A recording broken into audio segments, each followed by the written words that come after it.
Hello, hello, hello. It's your girl, Champagne Lloyd, and welcome to 5-Minute Fridays, y'all. As always, you know your girl's hoping you're having a fantabulous morning, but if you're not, y'all know how we do. We flip the script, because nope, we can't control every situation, sir, because it's first place, and thing, who mama, daddy, the men, who them kids are, the wifey, boo, thing, husband is, what school we gotta go to, what gig we gotta go rock, who gonna be at that set gig, what attitude they gonna have once they see us bust through the door, but we understand it don't even matter, though. They can hate, they can shade, throw, they can do whatever they want, but we know every day, all day, 365, 24/7, 60 seconds to every minute, you, sir and ma'am, can control your attitude, responses, and reactions wherever you gotta rock, whoever you gotta rock it with.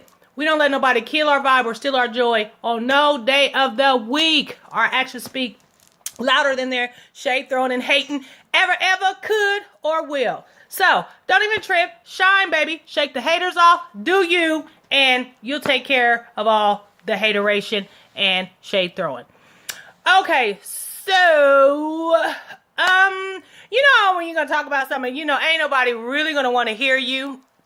Not toot my horn and say anybody want to hear me anyway, but, nobody's really going to want to hear that. But I'm going to talk about it anyway, because I do understand that, when you bring stuff to the light, even if nobody trying to hear you, they might hear something and it might change something from somebody, or at least make them look at something a different way, or, check the dang self.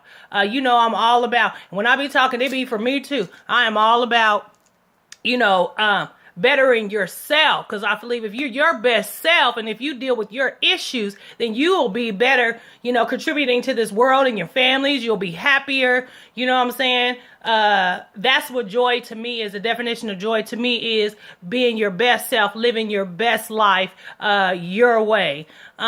So today I want to talk about lust.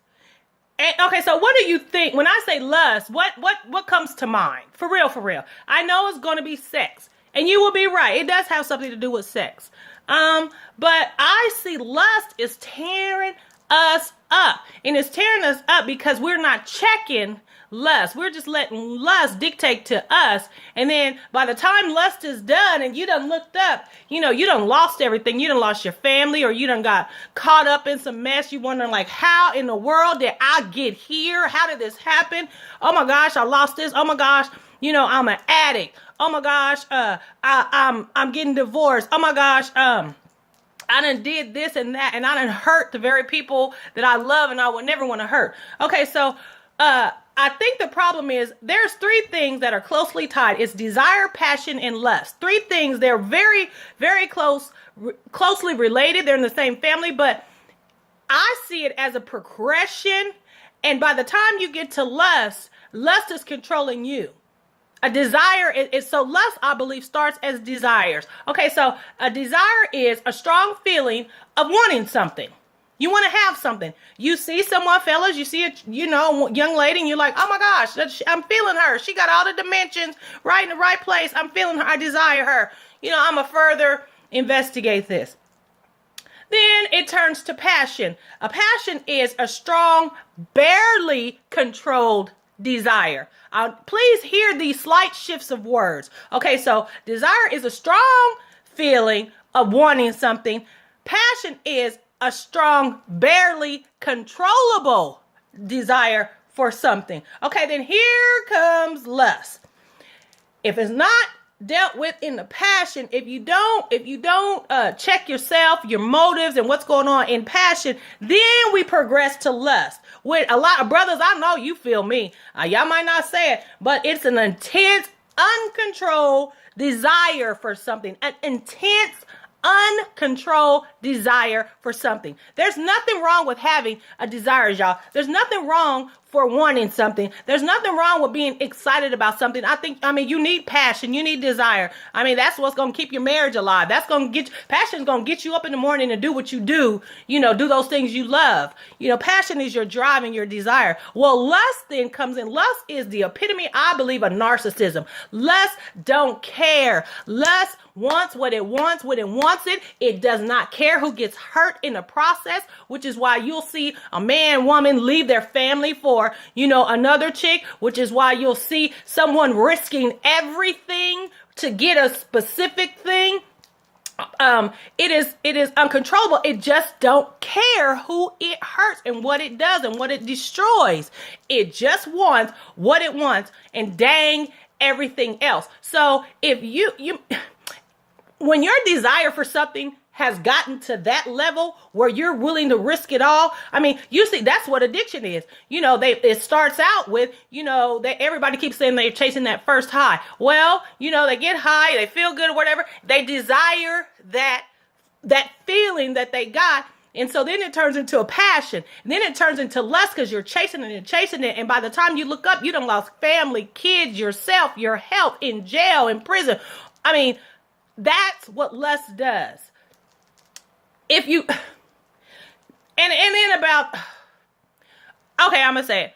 We're all grown here. Okay, so for that chick or that fella that you are right now involved in an extramarital affair, let me tell you what lust will do. Lust will blind you.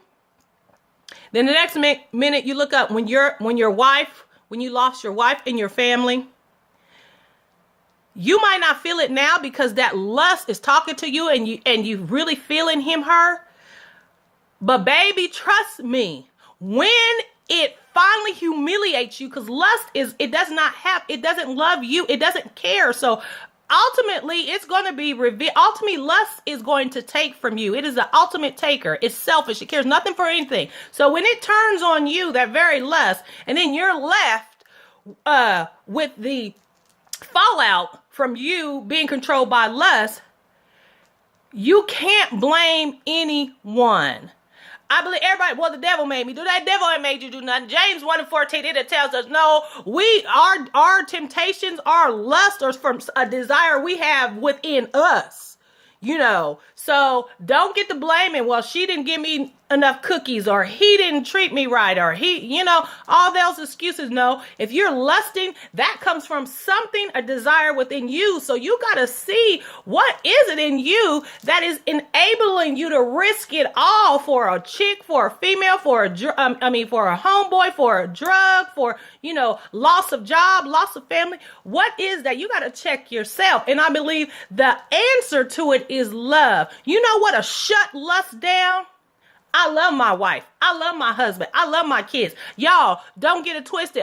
Lust destroyed my life for 10 years. I have 4 beautiful kids. 4 beautiful kids. Nobody knows why me and those kids, were apart. Everybody had their stories. Oh, she was on drugs. Oh, she was on that. No, it wasn't. You know what it was? I lusted after a man so strongly, it overrode my feelings of what I had to do as a mother.